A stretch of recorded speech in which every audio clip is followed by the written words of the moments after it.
Ladies and gentlemen, the show will start in 5 minutes. Grab your drinks, take your seats. The show will start in 5 minutes. Thank you.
Hello, everybody. Hello. Woo! Welcome, welcome. My name is Belina. I live in Berlin. Ich bin ein Berliner. I am so happy that each of you are here tonight. Who is here because they love and adore somebody who's going to be on stage tonight? Awesome. Who is here because they were brought by somebody who loves and adores somebody?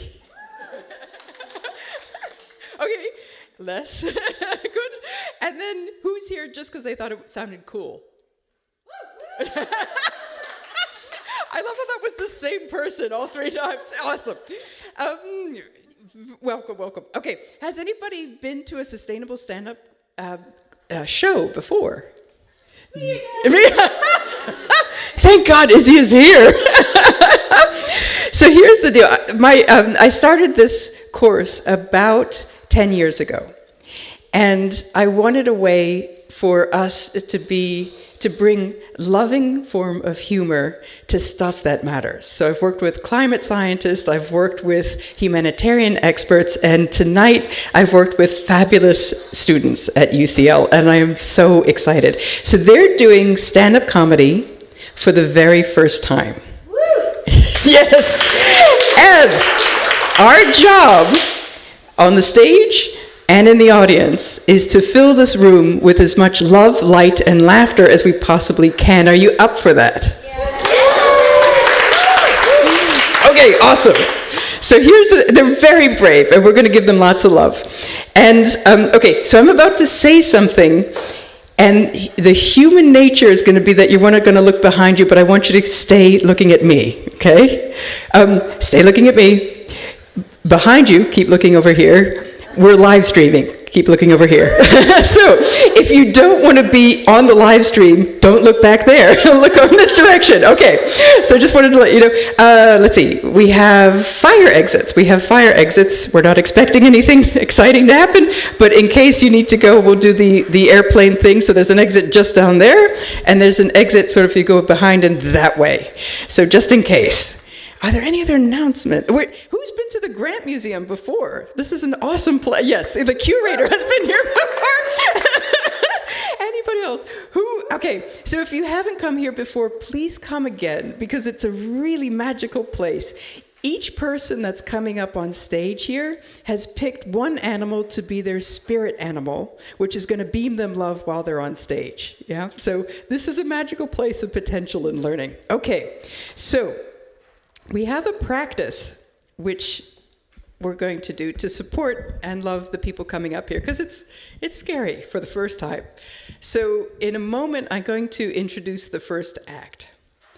And when I do, I want you to, and yes, bless Finn, he's standing in readiness. When they come up here, the closer they get to this microphone, we're going to clap and whoop and like, yay! When they get up here, keep going, because they're going to do something that looks like this. Please keep going. Keep going, keep going. And then attentive readiness. So we're going to practice that with me, all right? So hang on one second. Gorgeous people of sustainable stand-up. Are you ready for your first act? Yeah. Okay. Please welcome to the stage. No, we're demoing with me. Please welcome to the stage the magical Belina. Hang on one second. Okay. Right.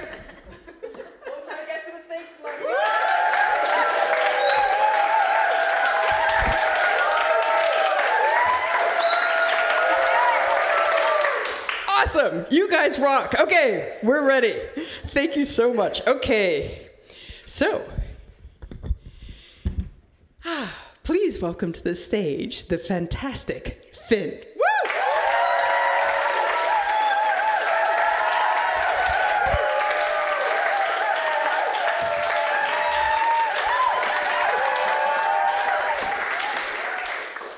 Hello, I'm Finn. Three big things about me are my running ability, my height, and my climate change degree.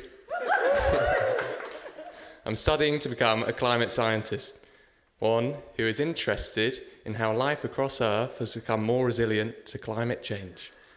Nice. You might be thinking, vegan alert. Nearly. Actually, I'm a flexitarian, which means that I haven't quite mustered up the courage to stop eating chicken just yet. You might also be thinking, I must be really depressed. Nearly. Actually, my degree's given me a lot of optimism for the future, because I study climate change from all different angles, from a climate adaptation perspective, to a conservation and rewilding perspective, to a life form perspective. Who here likes to inspect their own fingernails? Great fun, isn't it? For the past few months, I've been inspecting fingernail-looking creatures called ostracods. These can tell us a lot about how life across Earth has adapted to climate change. They can molt their shells and regrow them all within a month. In the context of human fingernails, that could be 2 sets of acrylic nails, or the amount of time it takes one teenage boy to cut his nails twice with his teeth.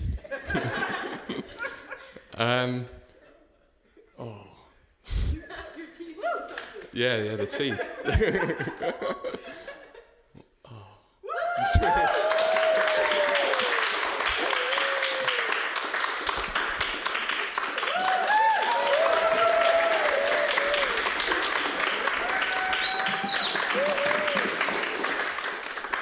Something else I've managed to cut my teeth into recently is conservation and rewilding studies. So I've been looking at how great beavers are. The animals. Unfortunately, in the UK, we hunted these to extinction. I don't know why. I, for one, wouldn't know where to start. My advice is chicken, as I said before. But yeah, we've started reintroducing them again, though, and they're just really great. They can reduce flooding, reduce droughts, and reduce pollution within rivers. They're just all round good for the environment. Imagine we could say the same about humans.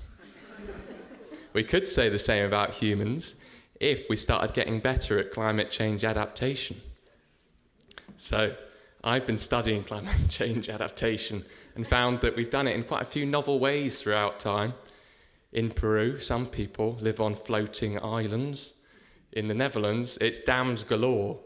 And in the UK, we've just started putting on sun cream. Well, nearly, but not quite all of us.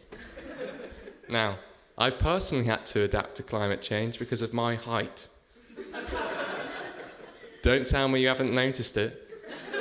It's the elephant in the room, which is such an odd thing to say when you consider my slim build. A giraffe would have been a better comparison, but hey-ho. Yep, I'm tall, and it's got quite a lot of positives to it, really. In the shops, I can reach the top shelf. When I'm in a big crowd, I can see for miles. And I'm the best basketball player in England as well. But there are downsides, if you can believe it. I get a lot of comments. You must eat your greens. How did you know that? I was a flexitarian.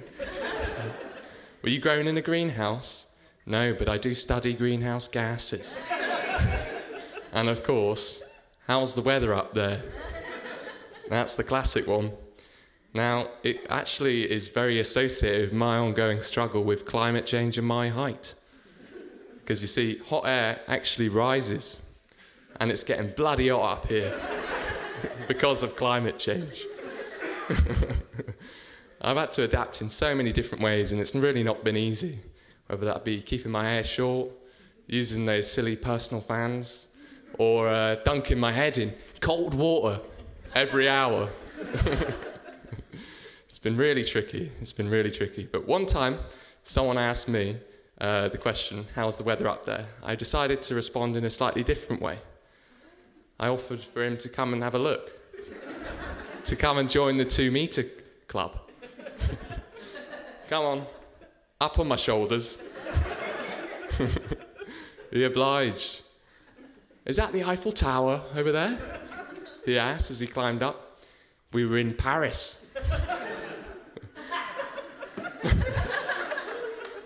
But before he could even say, bloody hell, it's hot up here, we both came toppling back down. There's a reason people don't ride giraffes. But it was a really windy day, to be fair. It was not a good idea. It's all getting a lot more windy these days because of climate change. Talking about the outside mountain kind, not the eggy fart kind.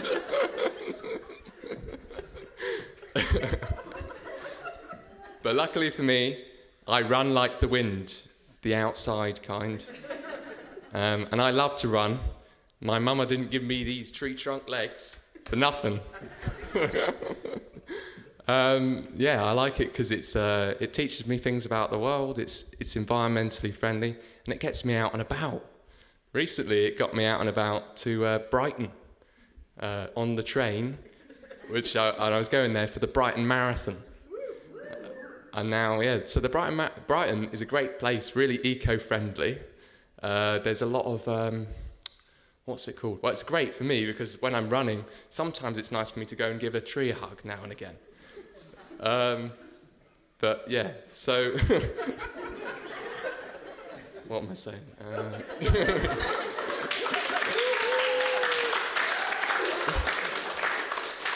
It's also got a really great pier with arcade, which has got a great 2p machine where you have to create a tipping point with a big payout. Tipping point, payout. How can the two things go together is what my lecturers would be asking. Well, in climate science, it's true that tipping points can mean really bad things, like the oceans getting so hot that the circulation cuts off, or the ice sheets melting to the point of no return, or the wind in the UK getting so high that I can no longer stack anyone on top of my shoulders evermore. Yeah, it's not great.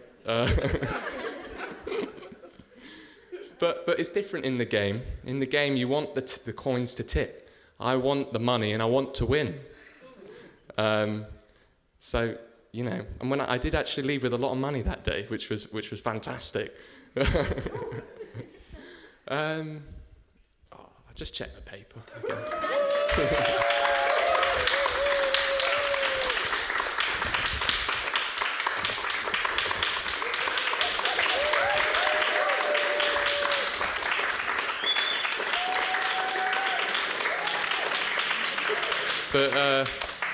But yeah, just that small change in perspective changes the whole thing, really. Tipping points don't all have to be doom and gloom. And the next day when I ran the marathon, I looked at all the good in society. The children who would give out slices of orange to all of the runners. The volunteers cheering everyone on as they were running. And this guy in the crowd who shouted at me, "Come on, Finn, you big man. You got this, lock in." Which was really helpful on a day where that air was very hot and also rising as well. But all that positivity is really motivating. And I thought you could apply it to climate change as well. Yeah, there's a lot of things to worry about, but there's also a lot of things to be optimistic about too. And I thought the whole weekend made me think, you know, there may be a lot of things that we can be frightened of, but channeling positivity from our passions into things that we want changing is probably a good idea. So maybe if we did that, we could all start seeing changes or start making changes that we wanted to see in the world. Thank you and good night. People of Sustainable Stand Up, Finn!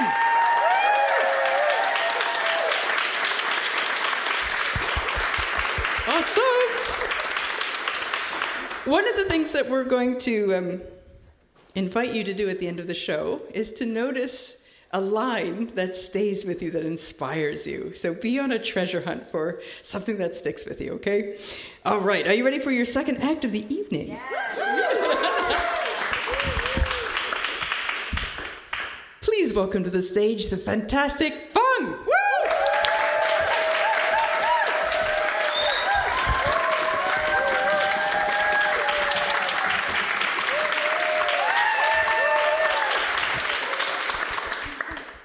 Hi, I'm Fang from China. 3 things about me. I'm sorry.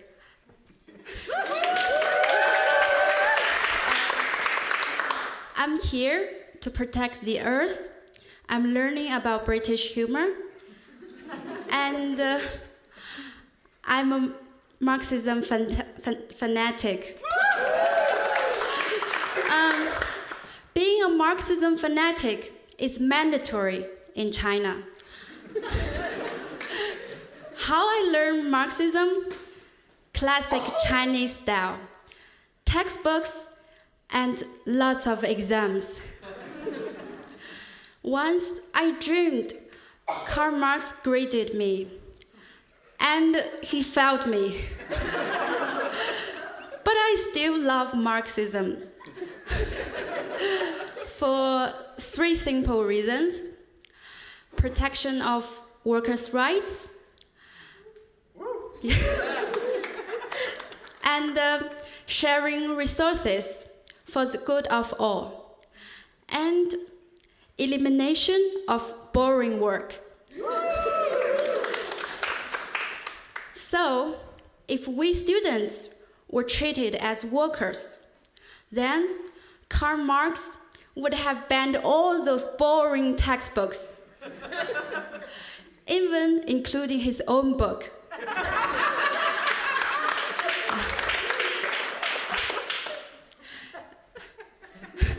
His own book, The Capital. It's 4,000 pages long and lots of math.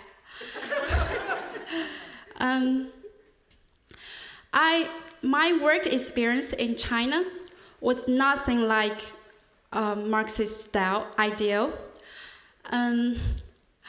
When I'm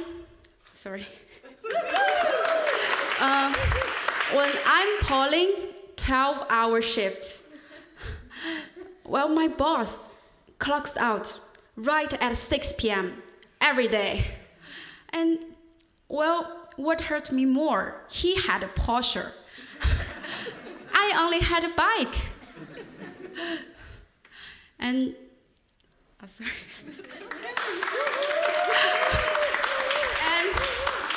I need to write those boring productivity reports and which greatly reduced my productivity.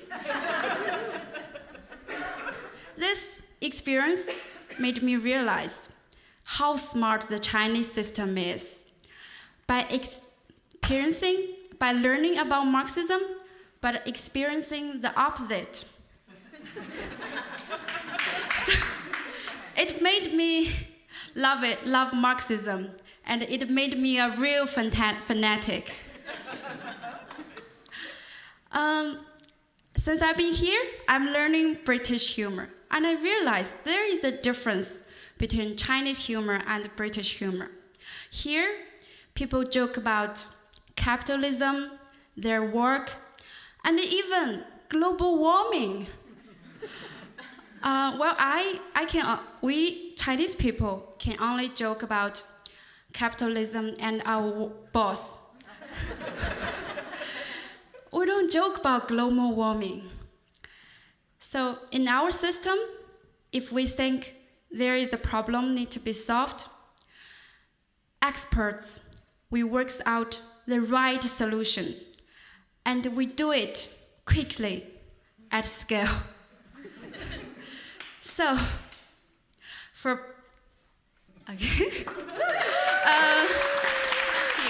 thank you for so much love. If we need to clean a river system, first day, the river is black. Then day 2, the river becomes a mirror. And because China joined the Paris Climate Agreement in 2016, and we need to reduce carbon emissions by 40% in 5 years.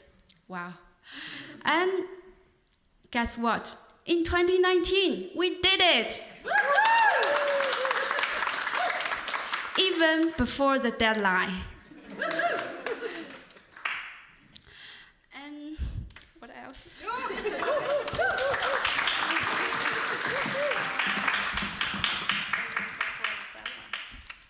So we did what we are told, and we don't need to understand it. But here, you have to understand it, because government can just tell you what to do, and because global warming is everyone's fault. So, oh my God, sorry.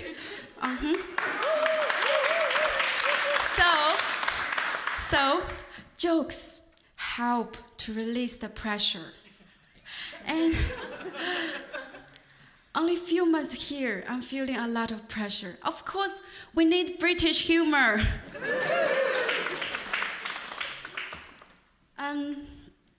So now, because capitalism, in this capitalist system, there is no short-term profit. So it's up to you, everyone, to protect the earth. That's the reason I'm here, a Marxism fanatic. And here are 3 ideas that I think will help to protect the earth.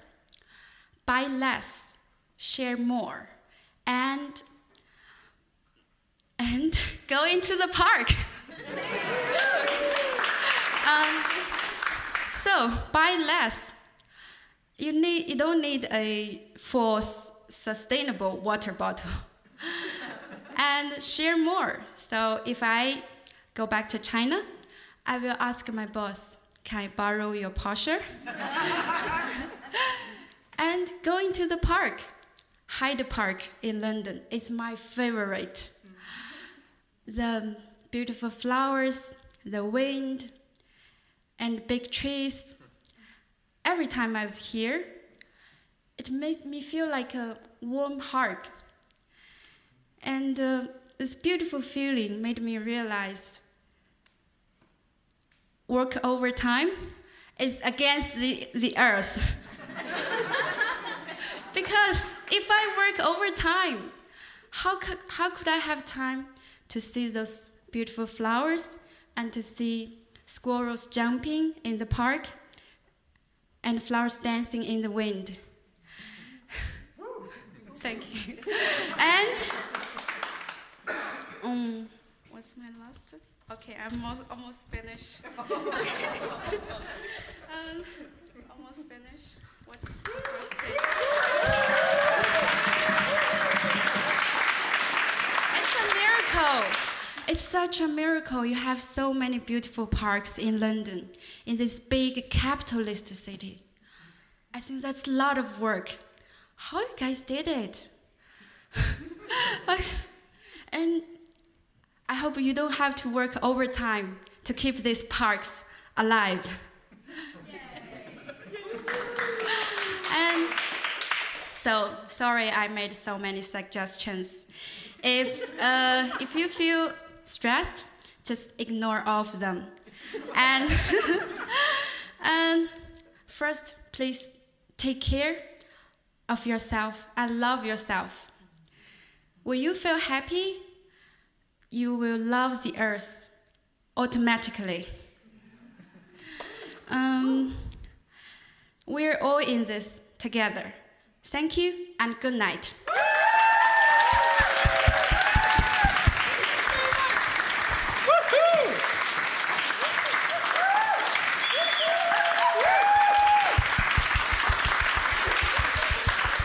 Well done, Fong! That's all we needed is a Marxist fanatic. Yay! Marxism. Okay, right. Are you ready for your next act? This next act has like a whole section over here, which is really awesome. Please welcome to the stage the fabulous Adele. Woo!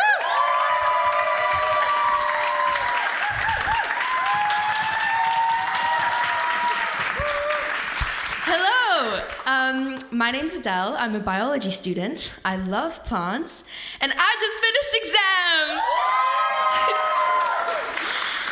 Has anyone else here just had exams? Yeah, you know. Ironically, what's caused me so much stress this past month hasn't been so much, the threats to life on Earth as we know it, but rather the courses about life on Earth themselves. I mean, I've had some amazing courses this year, from biochemistry to genetics to, life on Earth. Biochemistry taught me about the structure of tiny enzymes. Genetics showed me those enzymes having a visible impact on human life. And it made me fall in love with fruit flies. I mean, fruit flies are in every single genetics experiment. They're sort of like, to a geneticist, what a nude model is to an artist. And I love my fruit flies so much that I couldn't possibly throw away the rotting potatoes in my kitchen. Because unlike my 5 human roommates, the fruit flies love the smell of rotting potatoes. And they're not the only ones, because there's definitely some other stuff growing on there too. But that's besides the point. My last course, Life on Earth, covered, life on Earth, or more specifically, 3.5 billion years of evolution of life on Earth. And this cute little chunk of content was covered with 3 possible essay questions from anywhere plucked from the first gooey forms of life to whatever's going on today. And it got me thinking, maybe biodiversity loss isn't so bad. Because at least it would narrow down the examinable lecture material. I mean, seriously, surely nobody would mind if I nudged a few species closer to extinction. I mean, nobody needs one more species of mosquito. And we could keep whatever I nudge in this beautiful museum collection. So in case my thoughts of eco-terrorism hadn't given it away already, these exams had me feeling a little bit stressed. And the obvious solution here would have been to study, but I struggled with that, because studying would have meant walking to the library and awkwardly fumbling around my bag to try and find my student ID. That's 23 minutes. Then finding a place to sit where it's not so loud I can't think, but not so quiet I start to overthink and spiral. 32 minutes. Then I'd have to make a list of what I'd want to get done that day. That's 7 minutes. And I'd get started on my first task, only to realize 10 minutes later that was way too optimistic. And the first task alone would take me 3 days. And then, I'd contemplate that just maybe all of my highly experienced professors were onto something when they told us to start revising early. That takes 78 minutes. Then I'd shake off that thought, call it a learning experience, and make a list of everything I'll do differently next year. That's 9.3 minutes. And by this point, we're 2 hours, 50 minutes, and 18 seconds in. I've only actually spent 10 minutes revising, and I need a 20-minute study break to reward my expert list-making skills. So according to my calculations, studying was much less time efficient than just staring at the fruit flies in my kitchen. And you can trust those calculations, because I'm a woman in STEM.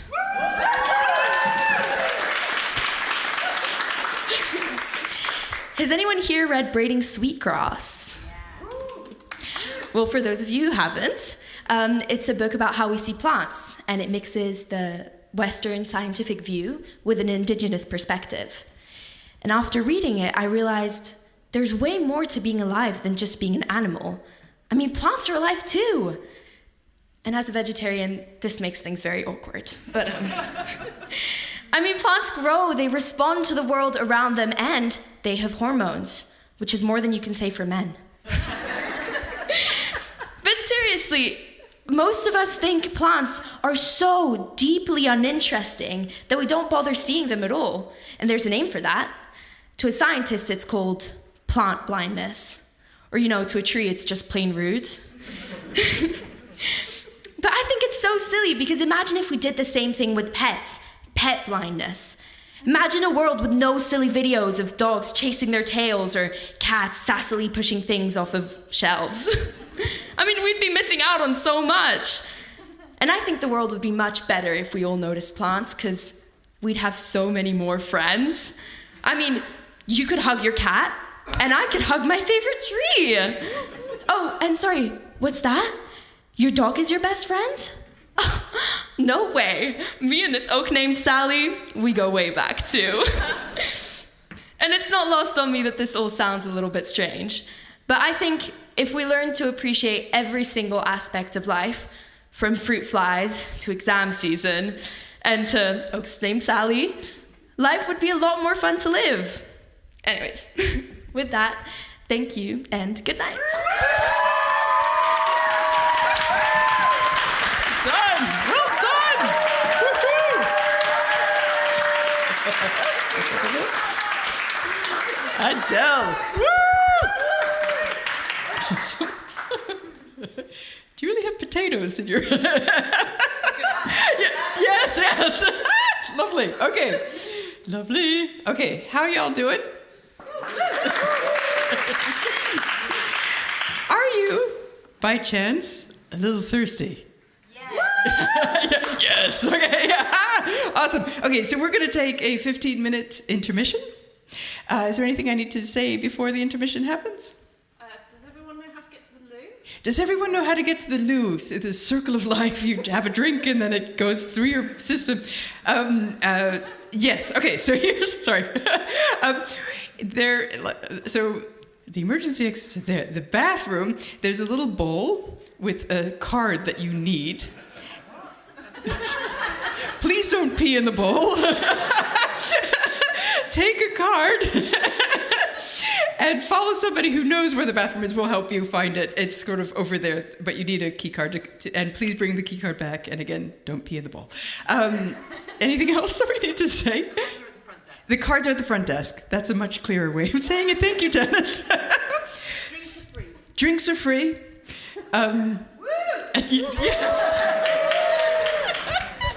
See you in 15 minutes. Thank you all very much.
Ladies and gents, tonight's second half will kick off in about 5 minutes. That's 5 minutes until tonight's second half. Thank you.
Two minutes, please, ladies and gents. Grab your drinks, take your seats. Tonight's second half kicks off in 2 minutes.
Hello.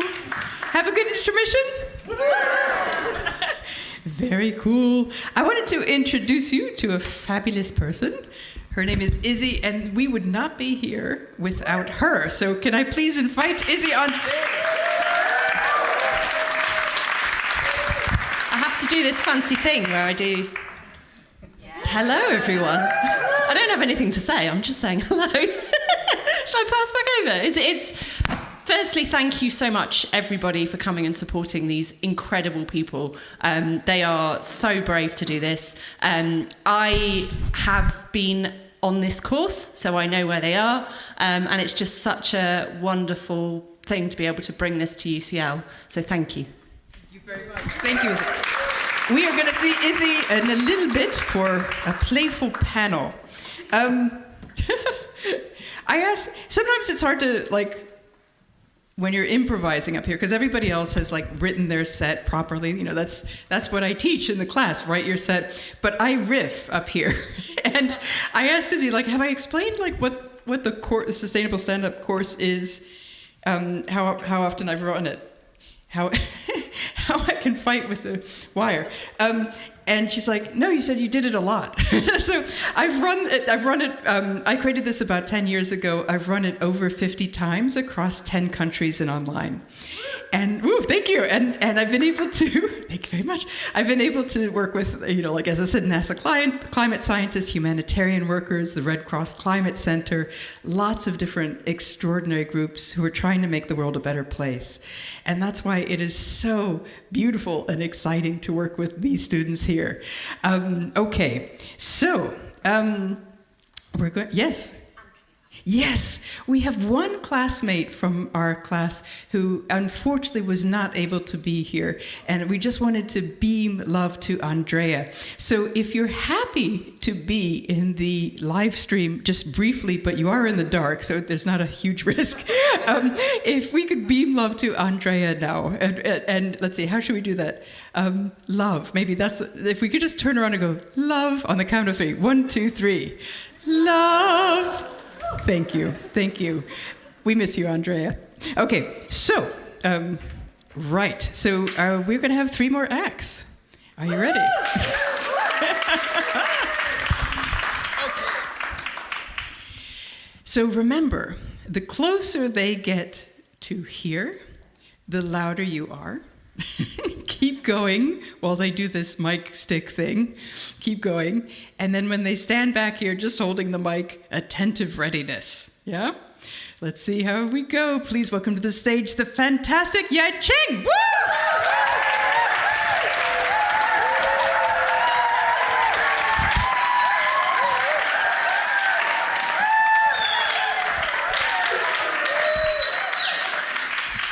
Hello everyone, my name is Ya Cheng. I'm a researcher in City and Science for how to support SDGs, its Sustainable Development Goals. And I'm still keep learning how to care about people's feelings. Because I'm a Chinese daughter who was raised by my parents always to be excellence in the form of test scores. I really need to get 100%. But unfortunately, caring is not in any of my course. My parents always told me how important the test scores is. He told me, daughter, no worries, if you don't have any friends, get your scores higher. People will naturally be around with you. So even I see people hugging together, laughing together. I just have to do my homework alone at home. I keep telling myself, the force will be with me. Just get my scores higher. But everything changed. 7 years ago, I came to the UK. I suddenly have friends. All ages of people, even without trying. Because they does care about my feelings, starting from asking me, how are you? And really waiting for the answer. To be honest, that is I have to say, the most difficult examinations I ever take. And here I have to take every day. Until now, 7 years. So at the very beginning, I just follow my English book I studied in China. When people say, how are you? The right answer is always, I'm okay. And I often forget to ask them back because it's not polite, if you didn't ask them back. But right now, I'm always grab a cup of tea. How are you? How was your trip? How was my lovely second floor audience? How was the weather? So I really care and I really thank the British people applied this way. I thought I live in so comfortable here. But one day, things change again. I can't believe the Uber apps. I thought it's only rating for drivers. Until I find, oh my God, actually it's rating for passengers as well. And my score is 4.2 out of 5. It's just merit? Not even up higher? Not if I want distinction. Oh, come on. Don't tell my parents. So I can't control myself. I keep crying and I caught with my friends. 3 o'clock at midnight. Hey, buddy, let me know about your scores. Come on, Uber passenger scores. Didn't give them enough tips, or did I talk with them often, or did I just not saying, oh, thank you, in a very, emotional way? I cannot figure out the reasons, and my friend cannot give me either. He complained to me. He told me oh, come on, Ya Chen, you didn't even crying, and you sleep directly when you break up with Blues. That is your longest boyfriend. You are staying for 2 years. Why did you ask me such stupid questions? Ask yourself, you're a researcher. Yeah, you're right. Yeah, even I'm not getting the funding of that. It's still a research question, So I need to figure out the reasons why my Uber passenger rating is such a low. I use in my city and science approach, informal interviews, but without grab of a tea because I don't have funding, So I'm following the polite British way, starting from how are you, waiting for the answer, asking more questions, apologize randomly.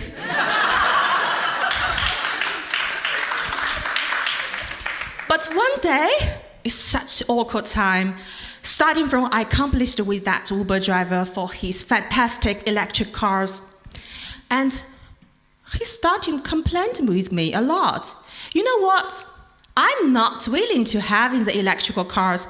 It was such a good thing because if you have electrical cars, you don't need to pay the road tax and you don't need to have to pay for the congestions. But no one tells us there is not enough the charging points in the city centers. And even you find one, probably they're broken. You have to charge maybe in the miles away of the countryside. It's such a sadness thing for us. And the government calculating a lot for the carbon emissions, but they didn't calculate how people's feelings. I hold my belt very tightly. I suddenly have my religion. God, I'm new here, but pray a lot. But please don't let him ask me the questions. What's my job? I'm a researcher in city and science for SDGs. But it's luckily he didn't ask me, but it keeps stuck with my mind for his feelings. I really appreciate United Nations have very ambitions for leave no one behind.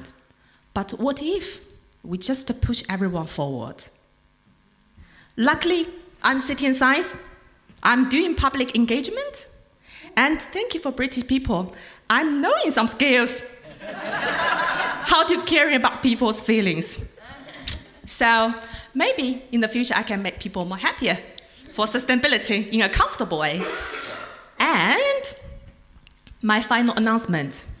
Not for all of you, you don't care about my scores. My parents. 3 a.m. in China. Hey, I know you're in camera. My Uber score. Right now. A very sustainable one. 4.8! Thank you, everyone! Yeah, Ching!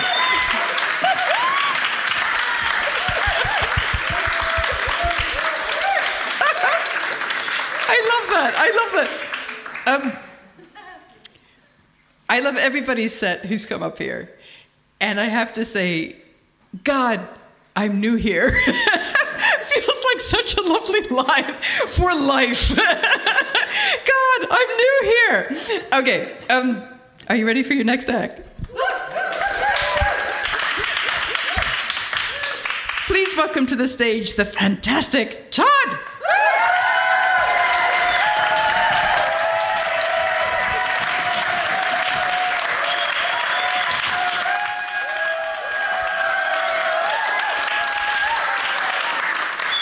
Good evening, everyone. My name's Todd. I'm an optimist. I am suspicious of technology, but I love magic. I've loved magic ever since I was a kid. I would go to a magic show by my friend's dad, Mr. Clark. He would ask me to pick a card from the deck, and then he would read what that card was from my mind. And I would think to myself, followed very quickly by, thank God, my dad can't read my mind. Frankly, there was no way my dad could read my mind. His ambition for me was to love football and adore Stoke City Football Club. If he could see anything that was going on in here, he would have instantly known it was totally a lost cause.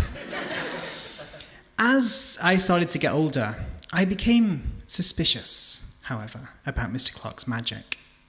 Surely, if he really was magic, I would pick a card, and it wouldn't be the 3 of hearts. It would say, "Hi, Todd. 4231 is the PIN number for your mum's debit card.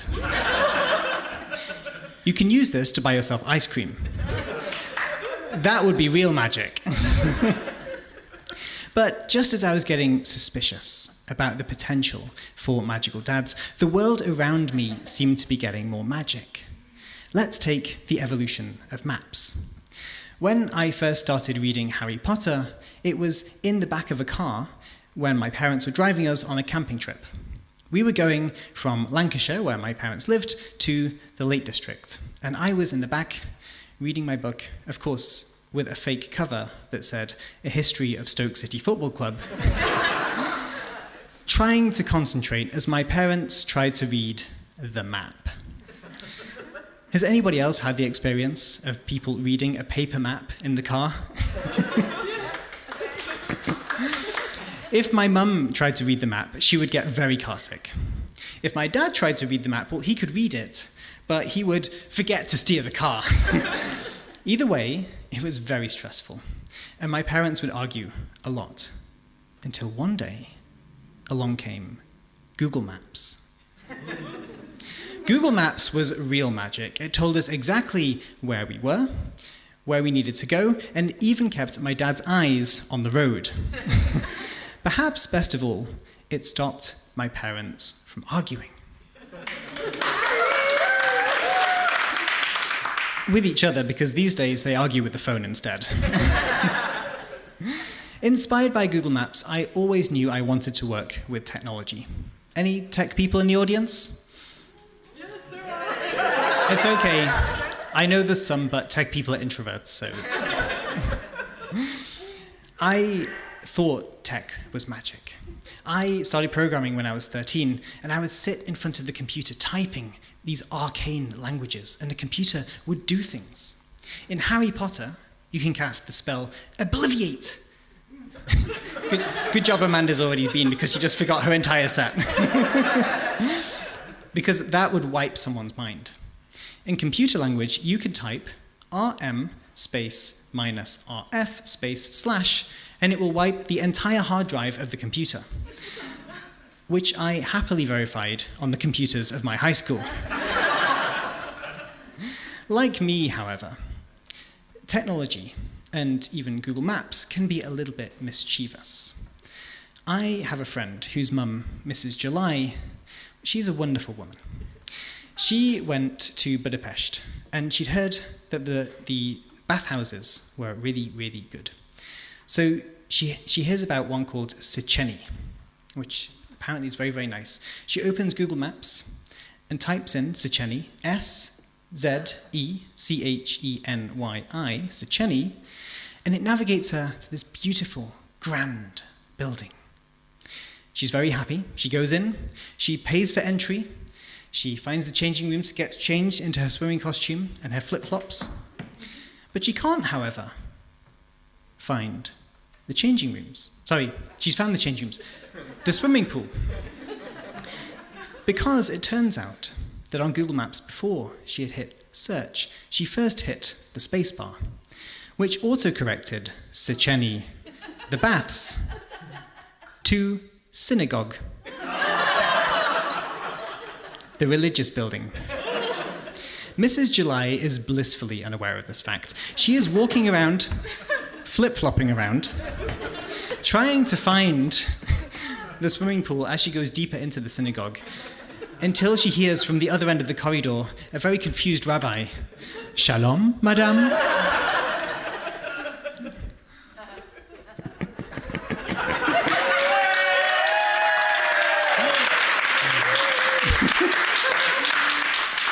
I have to say, that's a real story, and I love that joke so much I forgot myself.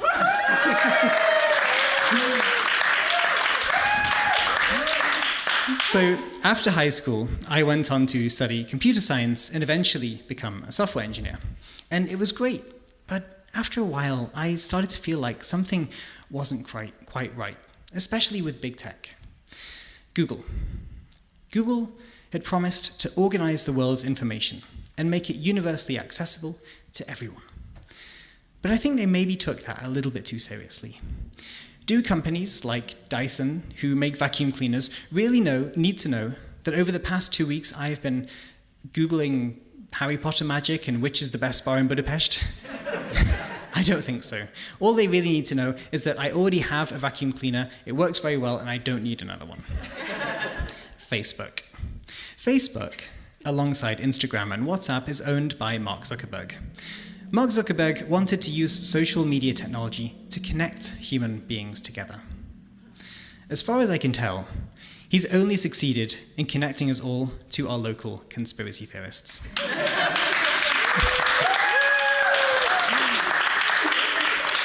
Mine, her name is Alice.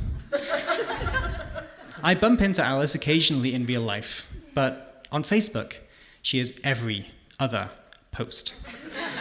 As far as I can tell, her topic of special interest is civil war in the UK, circa 2030. And when I go on Facebook for a little procrastination break, I honestly feel like she's giving me a personal guided tour of the inside of Nigel Farage's xenophobic mind palace. What's next?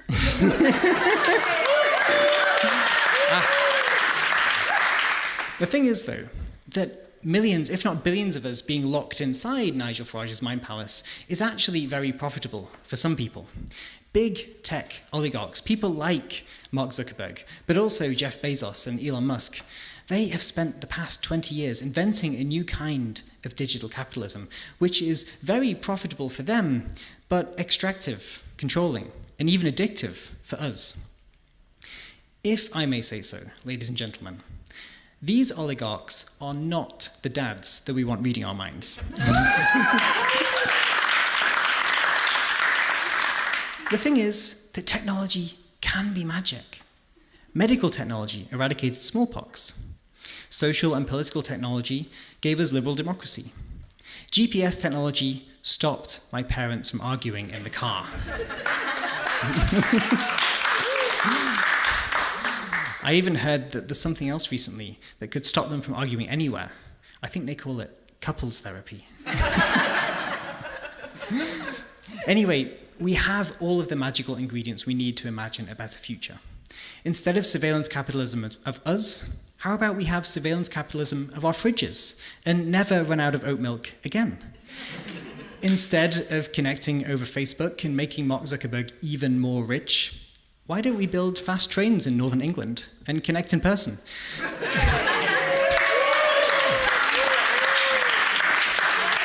What a radical idea.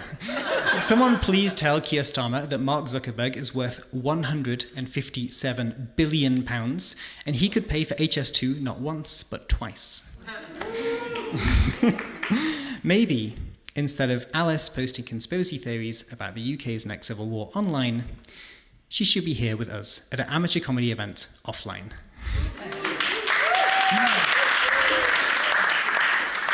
Compassionate comedy to make sure our next civil war never happens.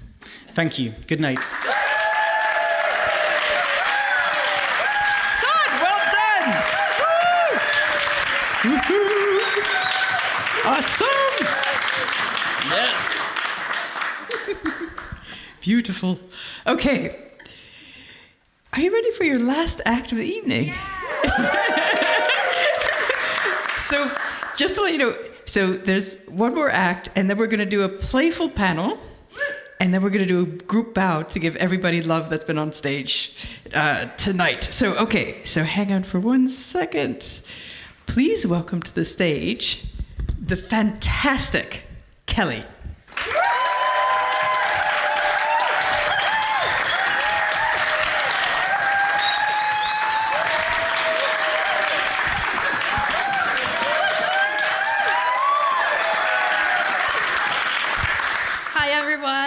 Thank you for sticking with me to the last act. My name is Kelly. I'm a student here at UCL. I study global prosperity. I also have imaginary baby sea turtles that talk to me. And I care way too much about way too many things. I'm caring a lot right now. That's why I can't remember anything.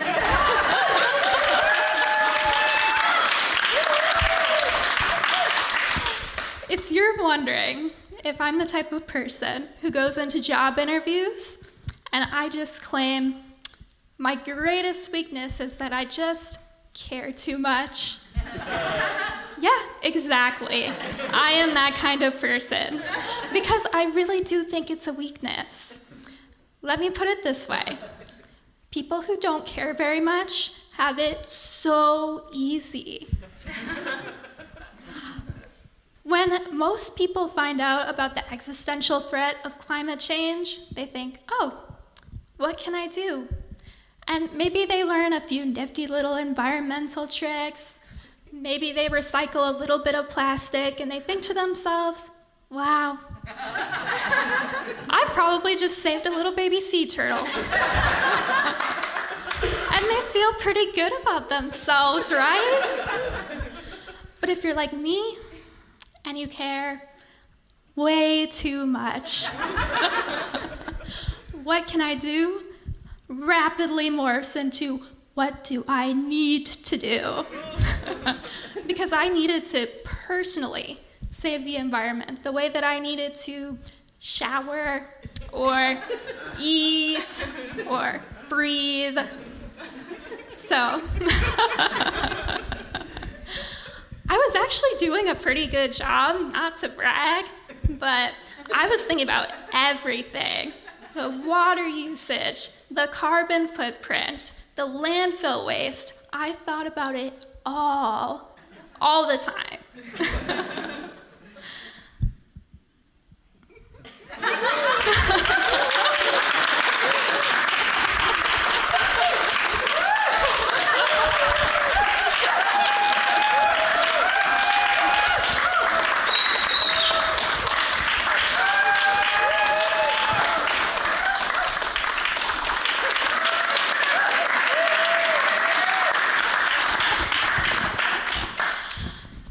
Problem was, it was actually really starting to stress me out. Sometimes, I don't know if anyone can relate, I would get so stressed out, I would treat myself to some McDonald's. Don't forget, this is a judgment-free zone of love. So, when I would go to McDonald's, I would always ask the employees, don't put any extra plastic waste in my bag, please. No extra napkins, no utensils, definitely no straws. I might be eating a Big Mac, but I am not a monster.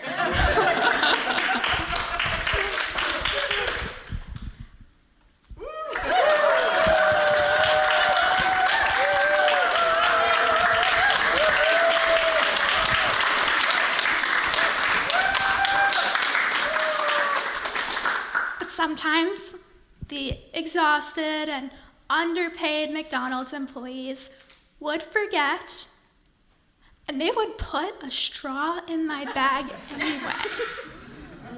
I know. And if you're out there thinking, that's not such a big deal, right, Kelly? Who cares? Me? Hello? I care way too much.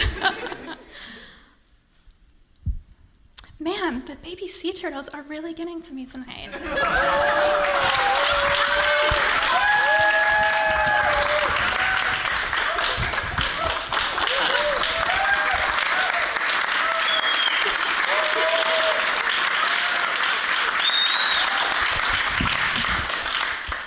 And that's when the baby sea turtles started to talk to me. In my head, obviously, not real life. And sometimes they would say useful things, right? Like, Kelly, you really don't need to buy that reusable water bottle. You already have 3. And I could say, wow, thank you, baby sea turtles. It's actually really helpful. Now I can save money and the environment. But sometimes they would say less helpful things like, hey, Kelly, you should really get rid of your car. It's way better for the environment if you walk everywhere, right?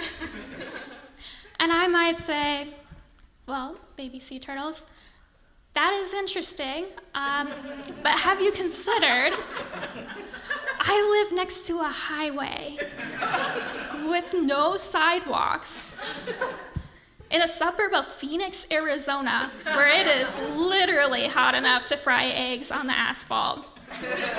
I don't know what you want me to do here. And the baby sea turtles didn't have an answer for that one. But you know, they went from kind of unhelpful to even a little unhinged. I don't know if you guys have ever heard of the Mason Jar Trash Challenge. Yeah, a few people have. It's something that I found wasting electricity, doom scrolling on the internet. It's this thing where you put all of your landfill waste for the entire year into one mason jar. And not like one of the big ones either, like a little tiny jam jar. The baby sea turtles really liked that one. And every time I went to throw something away, they were whispering in my ear, Kelly, that wouldn't fit in a mason jar, would it? And I don't know why, but that was kind of my last straw.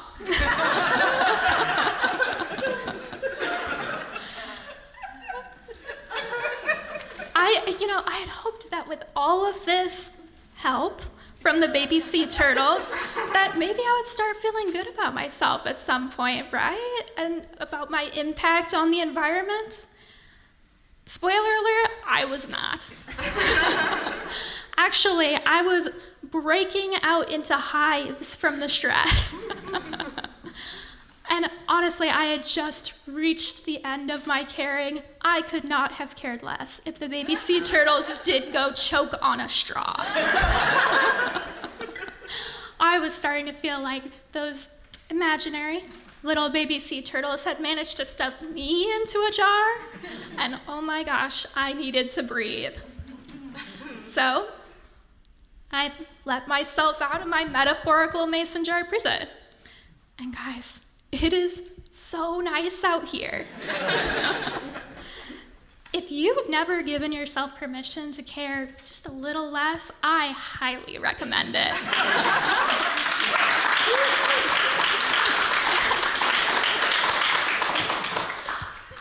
Because once I was able to get a little bit of perspective, I realized, you know what? I could be so much worse as a person.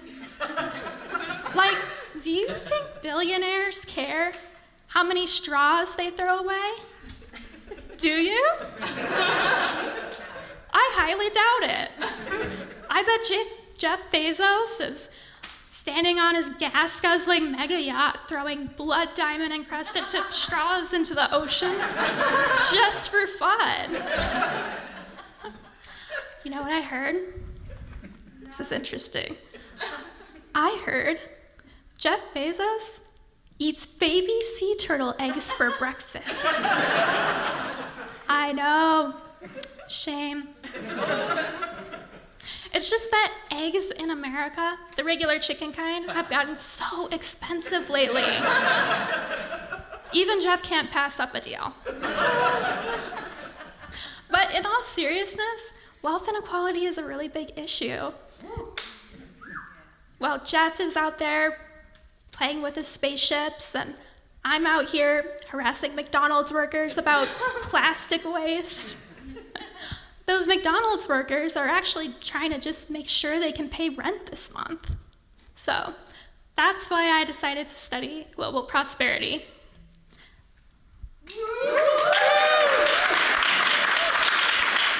I knew I was going to need this again.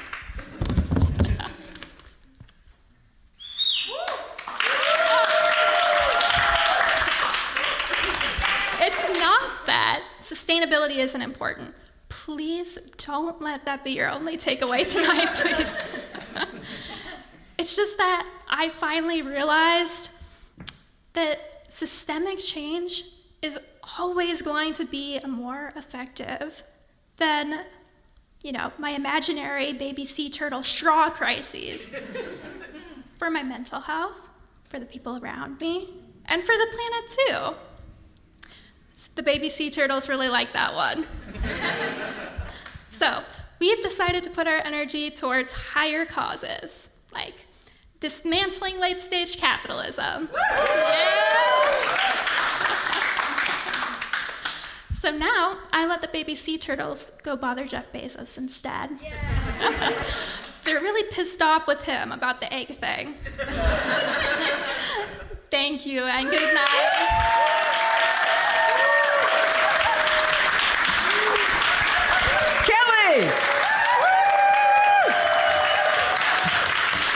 Awesome! All right. You guys are wonderful. Thank you so much. We're going to be a total of 4 people up here. Can you grab your chair? And Matt, can you grab one of these chairs? There's going to be 4 of us sitting up here. We're just going to have a playful chat with the curator of this amazing space and a professional climate comedian who's also a lecturer at UCL, and Izzy, the tropical ecologist, and me. Oh, they're tied together. Yes. Okay. Not the people, the chairs are tied. Okay. Lovely. Right. How? Sure. That'd be lovely. Thank you. Can we do like a little semicircle up here? What do you think? Awesome. Thank you. Yep.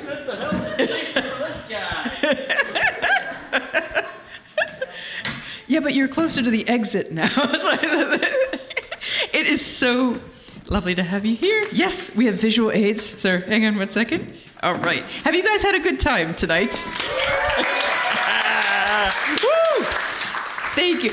So, I'm sharing my... We can share. Yes, we can share.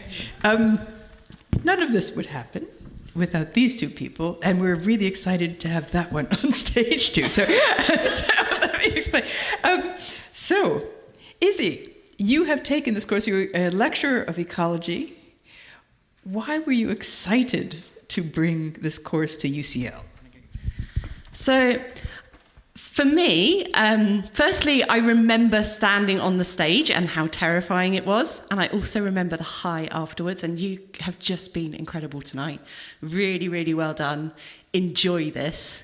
And what you are going to find now that you've done this course is in the next years, you're going to realise that comedy is about seeing patterns in things. And it's about being able to articulate those patterns in a really friendly, loving way. And that is exactly what science, research, and all of that other wonderful stuff that we do at UCL and beyond in your careers is about. And I use the stuff that I learned in Sustainable Stand-Up every day. I gave a talk last night and I found myself thinking about how I can introduce myself. Revolved around, I'm Izzy, I'm a lecturer, and I have an unhealthy obsession with poo. And that is directly from the course. I'm still using it 5 years later. So it's been really wonderful to bring it to UCL, and thank you, Belina, for being here. Awesome. Thank you so much. I'm thrown by the poo. Okay, so... I try not to throw my poo. Yeah, lovely. That's these. Okay. Jump in here. Yeah, just Tanis, you are the curator of this magical place. I'm curious, like, what does it mean to you to have this show here in this amazing space? Wow, it means a lot. So I work with Izzy doing teaching with students, and we run practicals in the space. And for me, the magic of the collection and being here at UCL are the people that I get to interact with, and we work in all kinds of interesting ways. So Izzy came to me with this idea and thought, oh, wouldn't this be a wonderful thing? We should go for this grant and try to do it. And I thought, oh, that'd be wonderful. Like, I love using the space. Like, this beautiful room that we're in. It's a very inspiring collection, and yeah, to talk about and be inspired by the collection in a new way. So yeah, I was right, up for the idea. I think it's really, I just want to say that I'm so impressed with everything that I've heard tonight, and I didn't go through the workshop. I will have to do that at another time. Next foot starts in September, just saying. I would love to, bring some of the teaching and the love and respect and the knowledge that we've heard about tonight. This is what we try to do for our students here at UCL and our colleagues. And again, working together in a loving, respectful way of hearing different opinions and being inspired by different things and giving space for a different perspective on something.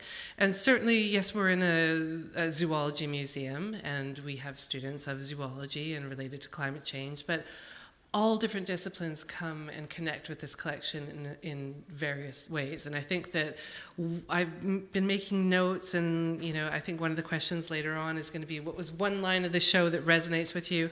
I've got like a book full, and I can't wait to share some of the warm feeling and the wonderful way that you've all articulated what it is that you have to say with my students going forward in the Grant Museum, and pay it forward in how we talk about our displays and interpretation in the museum. So you've really helped me a lot, because my job is to kind of showcase this collection and make it more accessible to everyone. So this has got me thinking about new ways that we can do that here. So thank you all very much. Awesome. Matt. Hello. Hello. Hello. So you are a lecturer here, and you're a professional climate comedian. Yeah. What aspect of climate is like your jam? I don't have a jam for comedy, because I think I have too much of a jam as an academic, where you have to be really specific, and with comedy it's much more fun to kind of play around. I was really glad you did well, because you mentioned the room as well. Like, you made the joke about the second fort. You did that, didn't you? Yeah. But I was like, as the comedian in me was like, as soon as I got on this stage, I'd be like trying to talk about the room, because it's such an incredible room to make some reference to. So well done. But everyone did tremendously well. Yeah, it was quite impressive to see. Not only was there lots of jokes, but it was very most of the stuff was very personal and also very linked together. Everybody made points constantly as well, which was really impressive.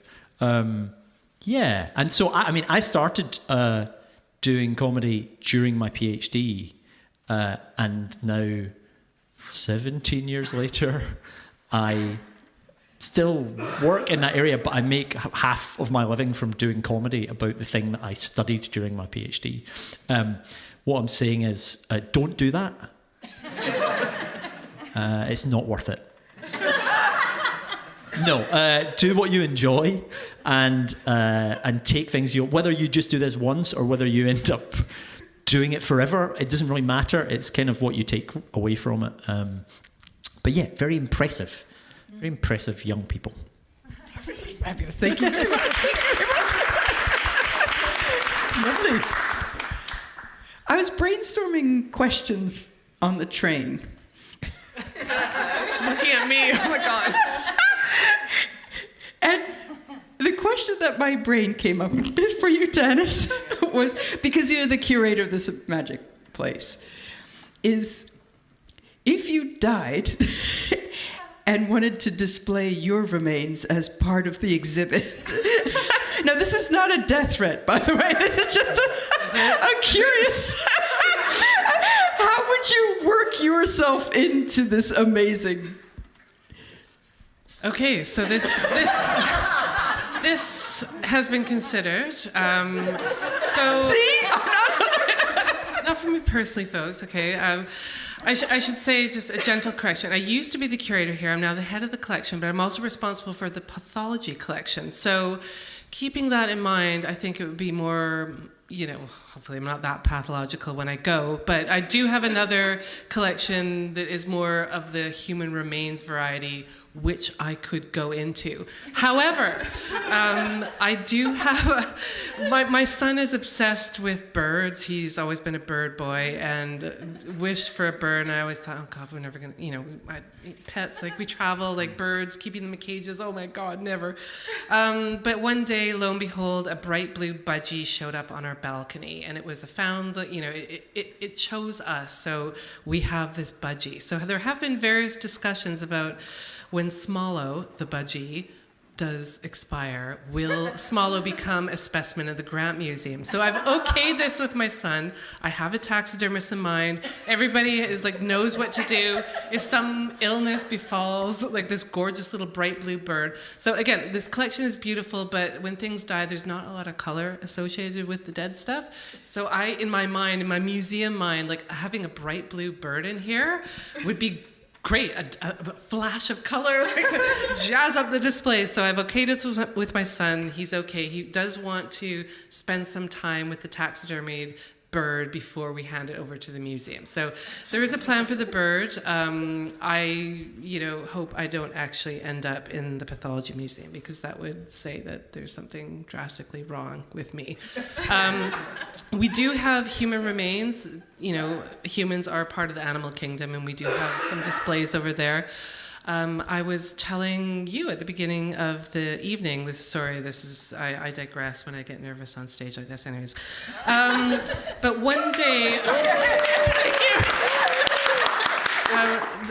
a funny thing happened. So I don't know, are you all familiar with the movie Seven with Brad Pitt?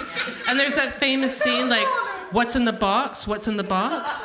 So a few years ago, I rock up to the museum in the morning, and there's a cardboard box waiting for me. And can any of you guess what was in the box? Anyone? Yes, it was a human skull. A human skull addressed to me, sitting, waiting for me. It wasn't an archaeological call the police, somebody dug up in the garden murder type of situation. It was, a former teaching aid that somebody was trying to repatriate. It came from the Eastman Dental Clinic, from the 1960s. Anyways, but, we do have our fair share of human remains that come in and out of the museum. But nowadays, we just use casts. So maybe a cast of me might be more appropriate, or of some... You have a nice bright boy suit on. So, you're already dressed for the occasion. Thank you. Did that answer your question? Beautifully, I tend to forget exactly what you mentioned. I love that you had already considered.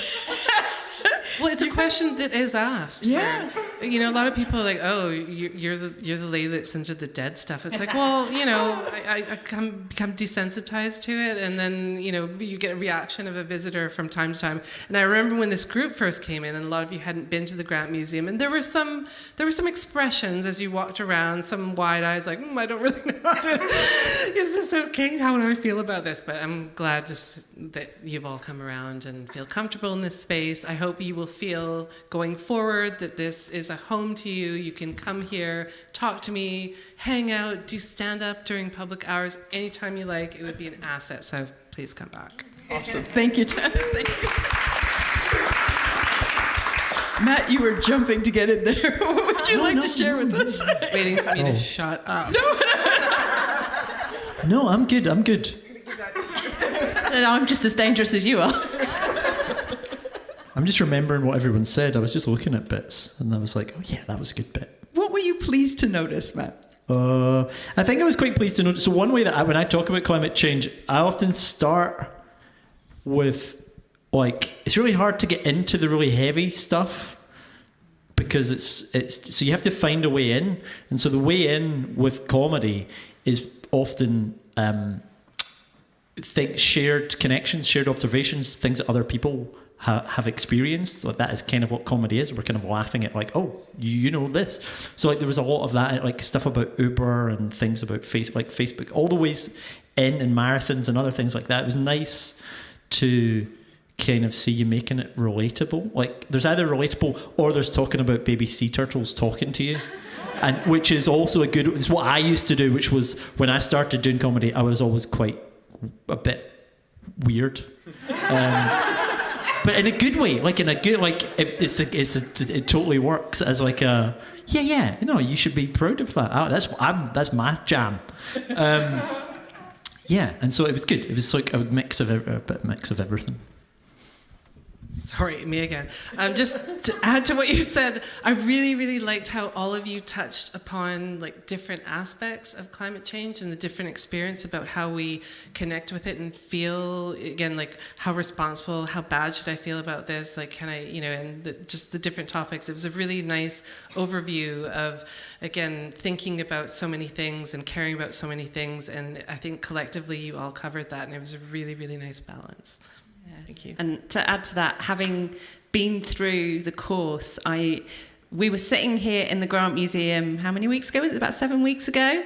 April 2nd. So that was these wonderful people's first course. So it's taken them, 6 weeks to do this amazing thing that they've just done. And Belina stood in front of them and said, we're going to go on a journey. You're going to start vaguely comfortable today, and you're going to go way out of your comfort zone, and by the show, you'll be back. And they all looked moderately terrified, and they didn't know whether they would be back in their comfort zone again. And hopefully you all were. You all looked like you were, certainly. But the thing that I really noticed was that you didn't hide from that. You brought that with you onto the stage, and all of you were talking about things that really properly mattered to you. And I think that's just testament to how hard you've worked over these 6 weeks to trust that process and go through it. And it's seriously impressive. So really well done. All really brave.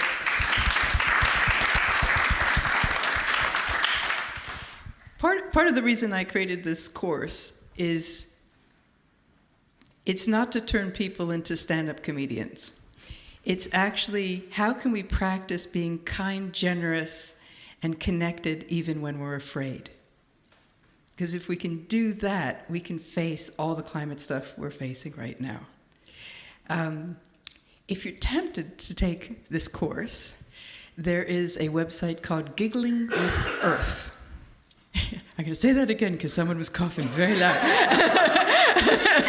Gigglingwithearth.com, and it starts in September. And I would love to work with anybody who wants to find out how compassion and comedy can work together around meaningful stuff. And we also have flip charts because we're at a university. We have flip. Oh, how do we do this? Because we want to do a group bow and then flip charts, or flip charts and then group bow. I don't know. I'm just. Izzy's got a PhD, folks. Come on, Izzy. You can figure it out. And you tell. Yeah, we'll introduce them and then we'll put them by the side. And maybe we'll introduce them by asking Tanis and Matt questions on them. Does that sound good? So, what I would like to do is to invite you as the audience to share in this panel discussion that we're having. So we have 2 questions. These are going to go on boards round the room at the end while we're all having drinks. And we would really, really love to hear from you what is a line from the show that resonates with you, and what one change can we make so that life on Earth can thrive. So, Matt, what's a line from the show that resonated with you? Oh, so many. I did write down some, because everyone kind of had at least one line that I was like, oh, that's a nice thing to say. Maybe, and I think I'm going to go with this, these are not the dads we want reading our minds. Yeah, I wrote that one too. It was a very... Because I at first I was like, the magician stuff, I was a bit like, I don't know where he's going with this. Yeah. And then when you brought it back, I was like, yeah, boy. So well done. Yeah, there you go. That's my line. And I think for me it was that fruit flies are the nude models of the biology world. I particularly enjoyed that. But there were so many wonderful lines, so please share yours at the end. Very good. And Tanis. Yeah, I wrote down quite a few. As a Canadian, apologize randomly really resonated with me. But channeling positivity, Finn, I think that's really sort of what this evening and the course is all about. So I really like that one. I think that is kind of the core tattoo that I will get now. Thank you. Can you carry on that thought with one thing that we can do to help life on Earth to thrive? Channel positivity. Excellent. Care a little bit less. Care, but not too much to our own detriment. Yeah, so look outward. It's kind of your point. Look outwards rather than inwards. What is the impact you can have rather than what is your impact? And be yourself. That was a lovely message from one of them. Bring yourself to everything you do. Yeah, beautiful. Okay. Can I have it? Sorry. We're sharing, sorry. So we will put these where? We will put them right there for now, and then I will move them onto chairs so that people can come up and write on them. There will be pens and post-it notes around the place. But in the meantime, shall we thank everybody who's been amazing on stage? Silence. Let's thank everybody who's been amazing on stage. Let's have all the acts up, please. Thank you very much. Chair people. We have had Finn. We have had Fong. We have had Adele. We have had Yachin, and Tom, and Kelly. So, and we have had Izzy, and we have had Matt. Okay, come on in. And Tanis, stop filming us, we need you up here. Okay, so, all of you, huge thank you for being here, and on the count of 3, I have to hold your hand, and there, okay. Thank you, everybody!